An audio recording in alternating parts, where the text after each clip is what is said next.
Наша екіпа štvrtok naišla na ešte jednu vážnu ješenskú robotu u polju vycahovania civočkov i zbierania najlonov zo spolja. Tu bola paprika i belavi paradiči na foliji. I teraz od ova sezona i folija vychodzi vonka. Za ktorý čas že može porobiť? A evo to teraz nažalj to tu povrchnosť budú 2 dni robiť, ale da bolo suché, da nie mokra žemta, to by za jeden deň mohlo porobiť toto všetko. Teraz tak, evo taká ješeň, dižďovita i toto tam musíme tako zdluže robiť, ale tak tá.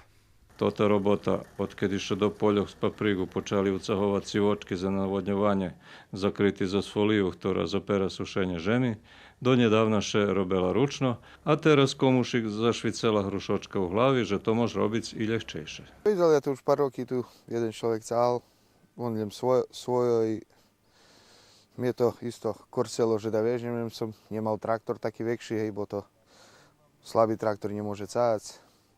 V toho roku, hej, som kúpil to väčší traktor i teraz tie ješení, hej. A už u pol sezóny trebalo mi je vycahovať, nemal som ľuzoch. Tak som našol tú krompľárku. Som pošol opatriť i kúpil som, hej. Za vycahovanie civočkov i teraz potrební robotníky, ale predtým ich mašina vycahne na povrchnosť i roztreše žem. To robotníkom veľa ľahčejšie pozberať. Zostým še zašpuruje kolo štrace z octo na robotnej moci. Elemír Naď dáva i usluhy vycahovania civočkov i folii i toto už zrobil na skoro 50 holtoch, ale poneže nestihol pohrať svoju žem, hvári, že bude musieť pretáhnuť so zdávaniem takých usluhov.